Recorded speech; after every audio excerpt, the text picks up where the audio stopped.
ठीक है।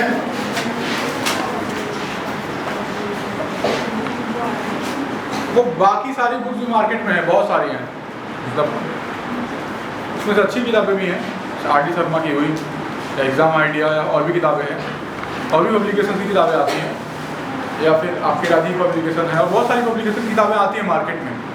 एनसीईआरटी की किताब जो होती है उसी से सारी किताबें बनाई गई हैं, ठीक है। एनसीईआरटी की किताबों से ही सारी किताबें बनाई गई हैं। एनसीईआरटी पढ़ने का एक फ़ायदा है कि कम में ज़्यादा चीज़ें दे दी जाती हैं। एनसीईआरटी का 20 सवाल किसी भी साइड बुक के कम से कम 80 सवाल के बराबर होता है। तो आप 80 सवाल करने जाओगे, पूरा टाइम ख़त्म हुआ। अब और एनसीईआरटी के केवल 20 क्वेश्चन लगा लो आप, वो बराबर है बिल्कुल, क्योंकि एनसीईआरटी में एक क्वेश्चन हार्डली रिपीट होता है, हर एक क्वेश्चन अलग अलग टाइप का होता है। और साइड बुक में क्या होगा, एक तरह के 10 सवाल दे देगा, अब समय बर्बाद करते रहो। जब मुझे पता है कि 1 + 2 3 होता है, फिर उसको दोबारा उस क्वेश्चन मिलेगा 2 + 1 कितना होता है, अरे वो तो भाई 3 ही होगा। फिर ऐसे देगा 1 + 1 + 1 कितना होता है, वो भी बोलेगा 3 ही होगा। तो रिपीट होता है उसमें। एनसीईआरटी की बुक्स में रिपीट नहीं होता है। एनसीईआरटी की बुक्स में रिपीटिशन कम होगा, रिपीट कम होगा, बहुत कम, ठीक है ना, रिपीटिशन कम होता है। और दूसरा, एक बार एनसीईआरटी बुक कंप्लीट हो गई अगर, तो उसको रिवाइज करना बहुत आसान होता है, रिवीजन बहुत आसान हो जाता है। क्यों? क्योंकि पेजेस कम होते हैं। एक चैप्टर अगर खत्म हो जाता है, एक चैप्टर 7 पन्ने या 5 पन्ने में खत्म हो जाता है, तो उसको रिवीजन करना आसान है। और साइड बुक में क्या होता है, 30 पन्ने दिए रहेंगे। अब जी जब एग्जाम करीब आ जाएगा ना, जब तुम्हें लगेगा कि ये भी पढ़ लूँ, वो भी पढ़ लूँ, ये भी पढ़ लूँ, तो तुम पता चला एक चैप्टर कंप्लीट करने में 30 पेज कर रहे हो, 4 दिन तक वही चल रहा है, रिवीजन में 3 दिन वही चल रहा है। एनसीईआरटी में क्या है, 7 पन्ने हैं, उसमें से तुमने क्वेश्चन मार्क कर लिए कि इस पेज से मुझे 3-4 क्वेश्चन रिवीजन करना है, बस 3 क्वेश्चन रिवीजन किया, आगे बढ़ गया। मतलब हार्डली 3-4 घंटे में वो चैप्टर अच्छे से रिवीजन हो सकता है, क्योंकि कम पेजेस में है। 4 पन्ने, 5 पन्ने, 6 पन्ने, 7 पन्ने, इतने में ही है। एनसीईआरटी पढ़ने का ये फायदा होता है। अभी बच्चों को लगा कि मैं ये पढ़ लूंगा तो ये 150 पन्ने कंप्लीट कर लिए, उससे कोई फायदा नहीं है। जब तक रिवीजन नहीं हो पाया, फायदा कुछ भी नहीं है। अभी जो पढ़ा हुआ याद थोड़ी ना रहेगा, एंड में जो भी पढ़ रही हो उसका 50-60% याद रहता है। उसमें से जो अच्छे क्वेश्चन वो याद नहीं रहते, उसे करने का तरीका, जैसे कल बताया ना मैंने एक, हाँ, तो वो सारे क्वेश्चन जो है कुछ टफ क्वेश्चन होते हैं जो थोड़ा सा वो भूल जाते हैं, तो उसमें एनसीईआरटी बुक्स हेल्प करती है कि एनसीईआरटी में देखो 14, 15, 16 क्वेश्चन दिए, वो बहुत अच्छे क्वेश्चन हैं, ठीक है। अब ये देखो,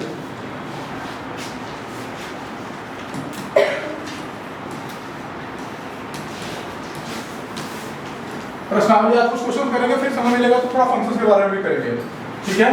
प्रश्नावली इसका जो है दूसरा क्वेश्चन जो है, दूसरा क्वेश्चन क्या कहता है, सिद्ध कीजिए कि वास्तविक संख्याओं के समुच्चय R, क्वेश्चन घर को उतारना, ठीक है, यहाँ ज्यादा समय नहीं व्यतीत करूँ, ठीक है। एनसीईआरटी की बुक है ये, एनसीईआरटी की बुक है, ठीक है। एनसीईआरटी की बुक का क्वेश्चन नंबर 2 है ये, ठीक है। चलो लिखिए ना, क्वेश्चन नंबर लिखा है, ठीक है ना। सिद्ध कीजिए कि, ठीक है, चलो सिद्ध कीजिए कि वास्तविक, क्वेश्चन है, ठीक है, देख लो आप, ठीक है। और उसमें रिलेशन दिया हुआ R भी क्या है, देखो A ≤ B², ठीक है। ये क्या है, R क्या है, वास्तविक संख्या का समुच्चय कौन सा, R है। R क्या है, वास्तविक संख्या, रियल नंबर। उस पे हमने क्या बनाया है, रिलेशन स्टैब्लिश किया है, संबंध बनाया है। क्या संबंध में, रिलेशन में, वो बोल रहा है कि A अगर B से संबंधित है तब कब, यदि A जो है छोटा होगा B² से, A जो है छोटा होगा B² से, यानी इसमें कौन कौन से नंबर आ सकते हैं, कौन कौन से नंबर आ सकते हैं इसमें, एक क्या 2 से संबंधित है, क्या है, एक 2 से संबंधित नहीं है, यानी एक जो है, एक वो छोटा है 4 से, है कि नहीं है, है कि नहीं है। तो क्या 2 1 से संबंधित है क्या? क्योंकि 2 जो है वो 1 के स्क्वायर से छोटा नहीं है, ठीक है ना, तो नहीं है, तो ये उसमें नहीं आएगा। यानी इसमें कौन कौन सी संख्याएं आ रही है? देखो इसमें 1,2 आ रहा है, 1,2 आ रहा है, इसमें 1,3 भी आ रहा है। क्यों आ रहा भाई? क्यों आ रहा है? क्योंकि जो 1 है, एक पहला वाला संख्या जो है वो छोटा है वाकई दूसरे वाली संख्या के वर्ग से, क्योंकि 9 बड़ा होता है, बहुत ध्यान से होगा, ठीक है ना, इसलिए वो उसमें आ रहा है। ये बताओ ये आ पा रहा है क्या इसमें? ये संख्या आ रही है क्या? क्यों नहीं आ रही है? क्योंकि जो 4 है और b का स्क्वायर नहीं, 1 बड़ा नहीं है, यानी b स्क्वायर बड़ा नहीं है, इसलिए उसमें नहीं आएगा। 6,2 लिखा होगा ना यहाँ पे, पहले वाले को तो ऐसे छोड़ दें हम, दूसरे वाले को 2 का स्क्वायर यानी 4 बड़ा नहीं हो पा रहा है, तो वो उसमें नहीं आएगा, वो उस संबंध में नहीं आ पा रहा है। ये 2 संख्याएं इसमें नहीं आ पा रही हैं। कुछ समझ आ रहा है? ठीक है ना, तो ये समझाने के लिए था, समझाने के लिए था। अब ये बोल रहा है, क्वेश्चन में पूछ रहा है कि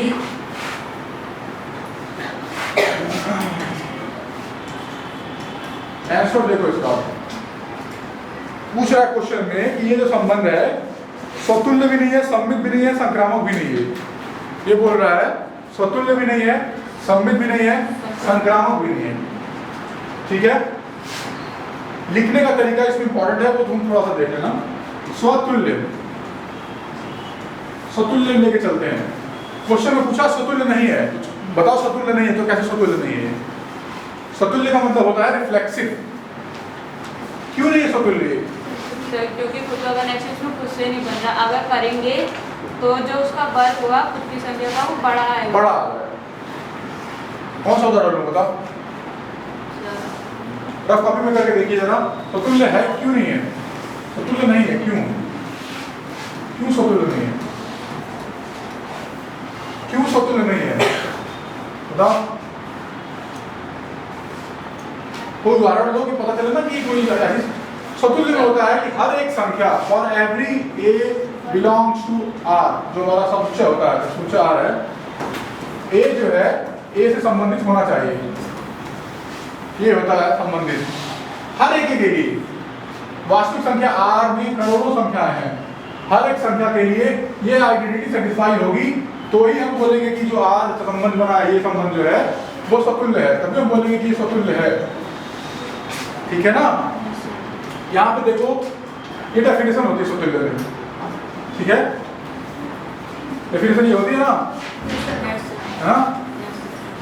अब बताओ यहाँ पे क्या क्या करूँ कि दिखा दूँ कि स्वतुल्य नहीं है। देखो 1/2 कहाँ से आ रहा है? 1/2 उस समुच्चय में है, ऊपर समुच्चय में है, किंतु 1/2 और यहाँ पे 1/2 का स्क्वायर कितना होगा? खुद से ना ये जो है बड़ा नहीं आ पा रहा है, उसका वर्ग जो है वो बड़ा नहीं आ पा रहा है।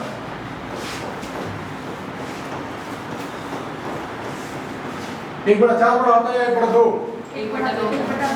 1/2 बड़ा होता है। 1/2 बड़ा होता है।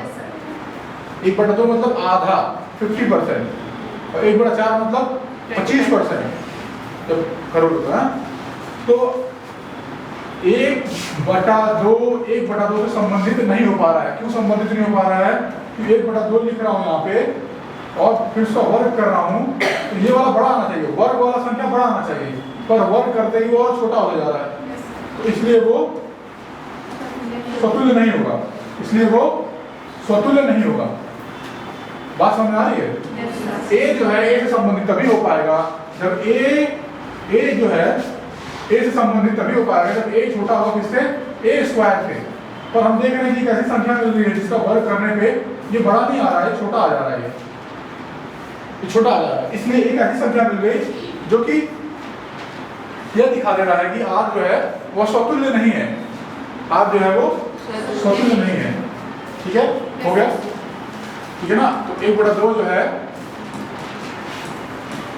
वो R में नहीं है, ठीक है, अतः R स्वतंत्र नहीं है। सममित बताओ, बताओ सममित के बारे में पढ़ो। 1,2 नहीं 1,2 हो। सममित, सममित तो बहुत इजी है, क्वेश्चन देख लो। सममित बताओ, देख के बताओ, कोई ट्राई तो करो, 2, 4, 5, 6 कुछ लिखो वहीं पे। 1,2 और 2, -1 एक बताओ, कोई बताओ एक।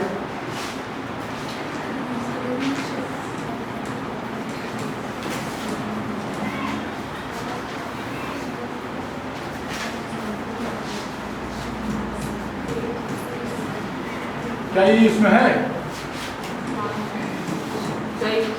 है? माना 1, 2 संबंध में है, माना, ठीक है ना। इसका मतलब क्या है? एक छोटा है 2 के वर्ग से, 2 के वर्ग से, एक छोटा है 2 के वर्ग से, ठीक है ना। परंतु 1 के वर्ग से नहीं है। Simple like that. 2,1 does not belong to R. अतः R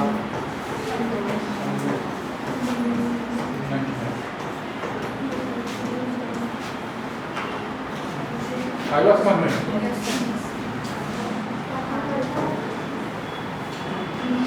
क्या समझ में आया इसमें, बताओ। सर 2 के स्क्वायर से छोटा है, लेकिन 2 का स्क्वायर 1 के स्क्वायर से छोटा नहीं है। 2 का स्क्वायर की बात, कोई बात ही नहीं हो रही। 2 1 के स्क्वायर से, 2 1 के स्क्वायर से छोटा नहीं है। ऐसे हजारों करोड़ों एग्जाम्पल हो सकते हैं, तुम एक एग्जाम्पल नहीं कर पा रहे हो। देखो सममित में क्या होता है कि हम मानते हैं कि वो संबंध में है भी, वो देखो है इसलिए क्योंकि 2 का वर्ग जो है वो बड़ा है। अब हमें देखना होता है कि 2 1 जो है पलट के 2 1 क्या है कि नहीं है। 2 1 उस संबंध में अगर तभी होता जब 1 का वर्ग 2 से बड़ा होता, पर ऐसा नहीं है। 1 का वर्ग 2 से बड़ा नहीं आ रहा है, इसलिए वो उस संबंध में नहीं आ पा रहा है, उस डब्बे में, उस R में नहीं आ पा रहा है, तो ये सममित नहीं है। एक लाइन का है, बस थोड़ा सा दिमाग लगाना है। और बताओ संक्रामक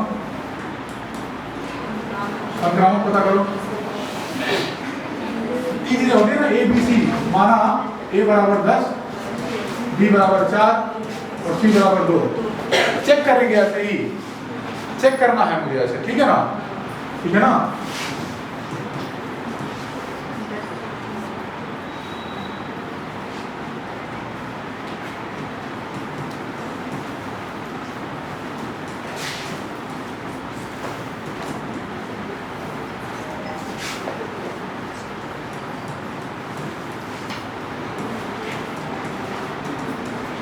ये है कि नहीं है? ये है कि नहीं संबंध में? आगे आ रहा है क्या? देखो जरा तो 10 B 4 को 16 है ना। और B और C के बारे में बात करूँ,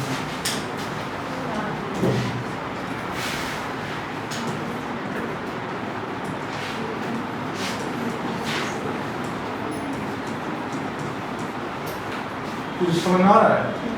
ये समझ में आ रहा है क्या? जो समझ में आ रहा है, जो समझ में आ रहा है। 4 का वर्ग जो है वो 10 से बड़ा है, 2 का वर्ग जो है 4 के बराबर है, वो संबंध ऐसा था, बराबर वाला विषय था। तो ठीक है ना, वो उस डब्बे में आ रहा है ना, उस टोकरी में आ रहा है, उस R में आ रहा है, उस संबंध में, ठीक है ना। क्योंकि 4 जो है ये इस संबंध को सेटिस्फाई कर रहा है, 2 का वर्ग यानी 4, ठीक है, कोई दिक्कत नहीं है। अब हम चेक करेंगे कि 10 और 2 संबंधित है क्या? क्यों नहीं है? क्योंकि 10 बड़ा है, 2 के वर्ग से। परंतु 10,2 उसमें नहीं आ रहे हैं, बता क्योंकि 10 2 के स्क्वायर से बड़ा है। 2 का वर्ग यानी कि 4 बड़ा नहीं आ पा रहा है। ठीक है, समझ आया? बस अतः संक्रामक नहीं है।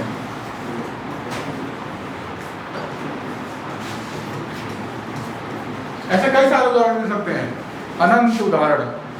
तुम्हें थोड़ा इसी उदाहरण के अलावा भी तुम और उदाहरण ट्राई करना, ठीक है? कम से कम 2-3, 1/2 ले लिया, फिर 1/3 ले लिया, फिर 1 ले लिया, ए बी सी लिया, ये भी आ गया, फिर एक और। यहाँ पे दिमाग में केवल 12th क्लास की गणित में केवल 2-3 चैप्टर हैं, इसमें दिमाग लगाने की जरूरत पड़ती है। इंटीग्रेशन में कोई ज़्यादा दिमाग नहीं लगाना है, यहाँ सब्स्टिट्यूट करना, वहाँ पे डिफरेंशिएशन में बहुत ज़्यादा दिमाग नहीं लगाना है। कुछ चैप्टर है जिसमें थोड़ा सा दिमाग लगाने वाला चीज़ है, उसमें ये चैप्टर है थोड़ा, ठीक है? नोट कर लो। सर समित वाले में 3,10 भी ले सकते हैं यहाँ से? हाँ, ले सकते हैं।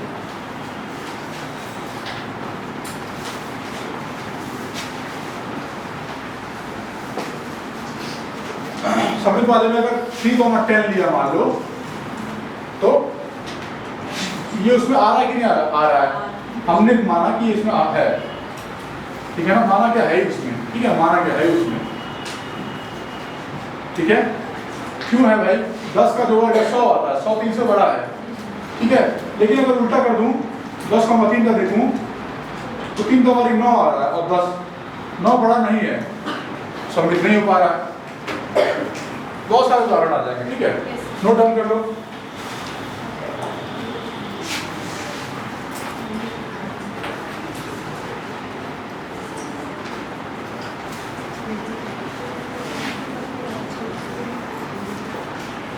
एक और सवाल करवा रहा हूँ, ठीक है?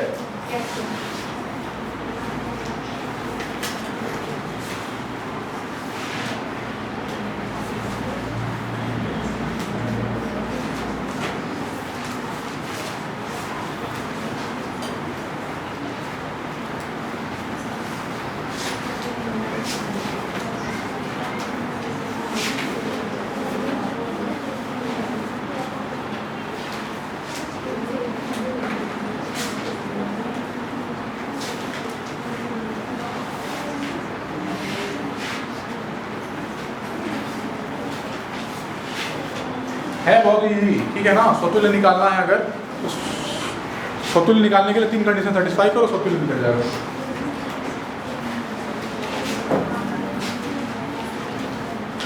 सॉरी, तुल्यता संबंध स्थापित करने के लिए किन चीजों की जरूरत पड़ती है? तुल्यता संबंध की। स्वतुल्य, सम्मित और संक्रामक, तीन चीजें सिद्ध करो, तुल्यता संबंध हो जाएगा। हो गया? नोट कर लिया? उसका तीसरा सवाल है, प्रश्नावली 1.1 का तीसरा सवाल है। तीसरा सवाल क्या है? जांच कीजिए कि क्या समुच्चय इतने में, जांच कीजिए कि क्या समुच्चय ए में, समुच्चय में 1 2 3 4 5 6, इस पे क्या संबंध स्थापित किया गया है? इसमें लिखा गया है ए अगर बी से संबंधित है तो ये संबंध में होगा b बराबर a+1,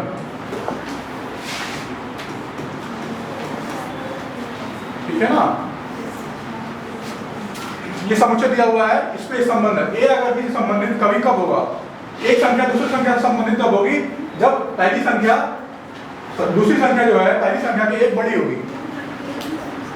बात समझ आ रही है? तो इसमें r क्या बन पाया मेरा? r क्या बन पाया? 1 से 6 तक की संख्या हो सकती है। अगर a का मान 1 है तो b क्या है? उससे बड़ा है। b क्या है? a से 1 बड़ा है।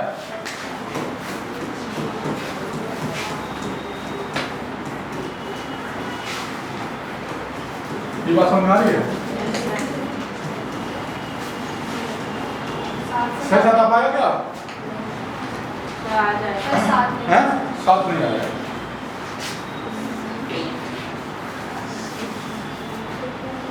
सात नहीं आ पाएगा। देखो क्यों? एक समुच्चय था यहाँ पे, एक यहाँ पे 1 2 3 4 5 6 ए सेट था, एक ए था, ठीक है ना? एक समुच्चय पे ही वो संबंधित है ना? ए से ए पर है 1 2 3 4 5 6, एक का संबंध 2 से 2 से 3 का, 3 का 4 से, 4 से 5 का, 5 का 6 से, बस इतना ही। 6 का संबंध नहीं स्थापित हो पा रहा है यहाँ पे, 6 के छूट जाएगा यहाँ पे, ठीक है। अच्छा, आपने 11 में फलन पढ़ा होगा, ये फलन है कि नहीं होता? तो फलन नहीं है। क्यों नहीं है? सर क्योंकि ये जो परिसर वाले वो है वो सब कनेक्ट नहीं हो रहे हैं। ये 6 जो छूट गया है, हाँ 6 भी छूट गया। 6 छूट गया है, बस 6 छूट गया, बस यही रीजन है, ठीक है, और कोई रीजन नहीं है, ठीक है। 6 छूट गया है, इसलिए वो फलन नहीं है, संबंध है। फलन क्या होता है? फंक्शन क्या होता है? एक स्पेशल टाइप का रिलेशन होता है। फंक्शन क्या होता है? एक विशेष प्रकार का एक संबंध होता है, रिलेशन होता है, जिसमें इधर के सारे एलिमेंट की मैपिंग हो जाती है, इधर के सारे एलिमेंट की मैपिंग हो जाती है, ठीक है। अभी वो आएगा, पढ़ाऊंगा, ठीक है ना। इसमें देख लो, बताओ इसमें क्या ये सम्मित है, सॉरी क्या ये रिफ्लेक्सिव है, स्वतुल्य है कि नहीं है? रुक जाओ, और कोई बताया पीछे, स्वतुल्य है कि नहीं है? ये स्वतुल्य है कि नहीं है? ये स्वतुल्य कब होता है? जब खुद का खुद से संबंध इससे स्थापित होता है। क्या एक का एक से संबंध है इसमें? दिख रहा है क्या? नहीं, एक का संबंध 2 से है, 2 का 3 से है, एक का संबंध 1 से नहीं है, यानी कि एक का संबंध 1 से नहीं है, इसमें नहीं लिखा हुआ कहीं पे, तो स्वतुल्य नहीं हुआ। बस केवल एक उदाहरण ढूंढ के निकालना होता है हमें, स्वतुल्य नहीं हुआ, स्वतुल्य नहीं हुआ क्योंकि एक का संबंध 1 से नहीं है, 2 का संबंध 2 से नहीं है, 3 का संबंध 3 से नहीं है। सम्मित है क्या ये? हाँ, क्यों नहीं है? एक का रिलेशन 2 से है, 2 का रिलेशन 1 से नहीं। बिल्कुल, 2 का रिलेशन जो है यहाँ पे, 2 का रिलेशन 1 से नहीं है। एक का संबंध 2 से है, एक का संबंध 2 से है, लेकिन 2 का संबंध जो है वो 1 से नहीं दिखाया गया है, क्योंकि यहाँ पे 2,1 नहीं है। यहाँ पे इसमें 2,1 नहीं लिखा हुआ है कहीं, 2,1 नहीं है यहाँ पे, ठीक है।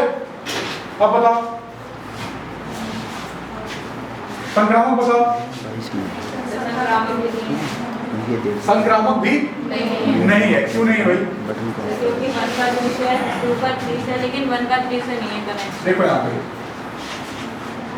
ध्यान से देखना, ये उसमें उस बाल्टी में, उस टोकरी में, उस संबंध में आ रहे हैं। ए बी बी सी 2, फिर 2 लेंगे, 2,3 भी उसमें आ रहा है, देख पा रहे हैं यहाँ पे है, उस टोकरी में है। 1,2 है, 2,3 है, लेकिन 1,3 नहीं दिख रहा है कहीं पे। 1,3 नहीं आ रहा है क्या? 1,3 नहीं आ रहा है, नहीं दिख रहा है कहीं 1,3, इसलिए ये संक्रामक नहीं हुआ। संक्रामक में क्या होता है? ए बी फिर बी सी, ए और सी का संबंध स्थापित होना चाहिए। कोई यहाँ पे संबंध स्थापित नहीं है, समझ आ रहा है थोड़ा बहुत? कोई दिक्कत तो नहीं है, क्योंकि यहाँ पे देखो 1 2 है, 2 3 है, लेकिन 1 3 नहीं दिख रहा कहीं मुझे यहाँ पे, तो ये संक्रामक नहीं हो पाएगा, ठीक है ना।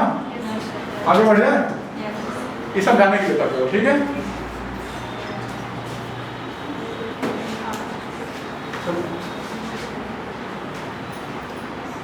इसी प्रकार का एक और सवाल है, अगर समुच्चय मान लो ए है मेरे पास, 1 2 3 4, 15वां सवाल है वैसे, ठीक है ना, 15 है ये, ठीक है। और इसमें आर दिया हुआ, समुच्चय दिया हुआ है 1 2 2 2 1 1 4 4 और 1 3 और 3 3 और 3 2। स्वतुल्य है कि नहीं है? Yes sir. है क्या? क्यों है स्वतुल्य? एक का संबंध 1 से है, 4 का संबंध 4 से है, 2 का संबंध 2 से है, 3 का संबंध 3 से है। 1 2 3 4 कंप्लीट।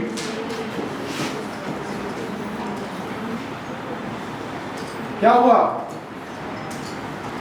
ये स्वतुल्य होगा कि नहीं हो गया? Yes sir. स्वतुल्य हो गया। क्यों हो गया भाई? एक का संबंध 1 से है, 2 का संबंध 2 से है, स्व का मतलब खुद से है ना, स्वतुल्य। 4 का संबंध 4 से, 3 का संबंध 3 से, स्वतुल्य तो हो गया। सम्मित बताओ। सम्मित नहीं है। सम्मित इसलिए नहीं होगा, क्यों नहीं होगा? 1 का संबंध 2 से है और 2 का संबंध 1 से नहीं दिखाया हुआ है यहाँ पे, कहीं दिख रहा है क्या? उसी प्रकार 1 का संबंध 3 से है और 3 का संबंध 1 से नहीं है।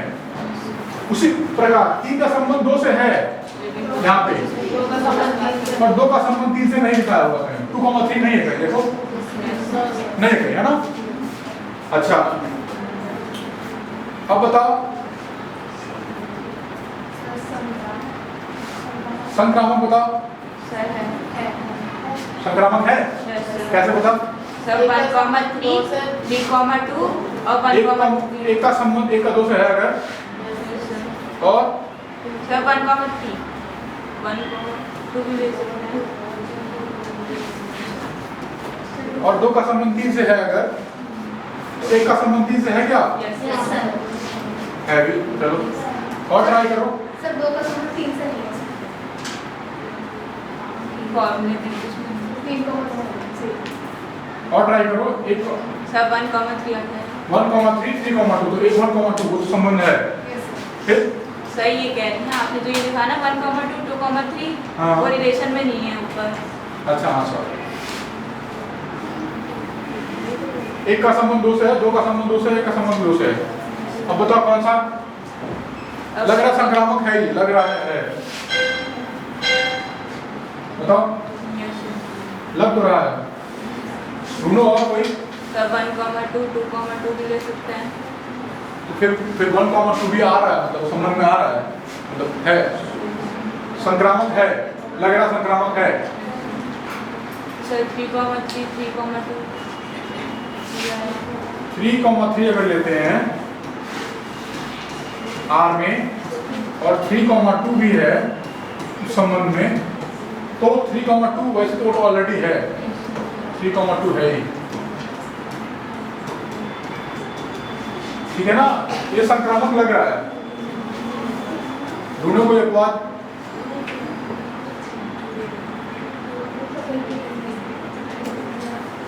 संक्रामक है क्या, हैं? हाँ तो संक्रामक है। संक्रामक लग रहा है, मुझे तो नहीं लग रहा।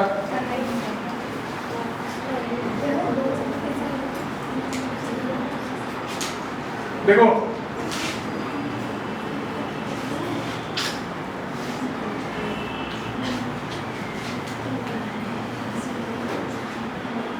देखो यहाँ पे, इसको देखो,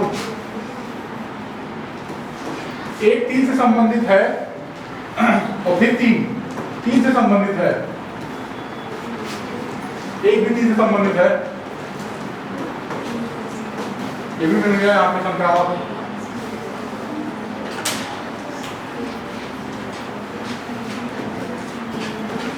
संक्रामक है इसका मतलब, ठीक है। बहुत कोशिश करने के बाद भी कोई नहीं मिला, संक्रामक है इसका मतलब, ठीक है।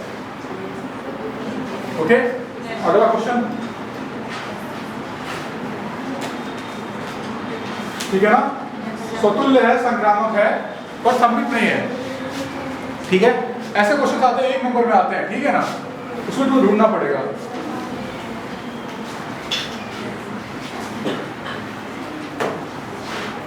ठीक है, ये समझ में आ रहा है, उसमें दिक्कत तो नहीं है इसमें।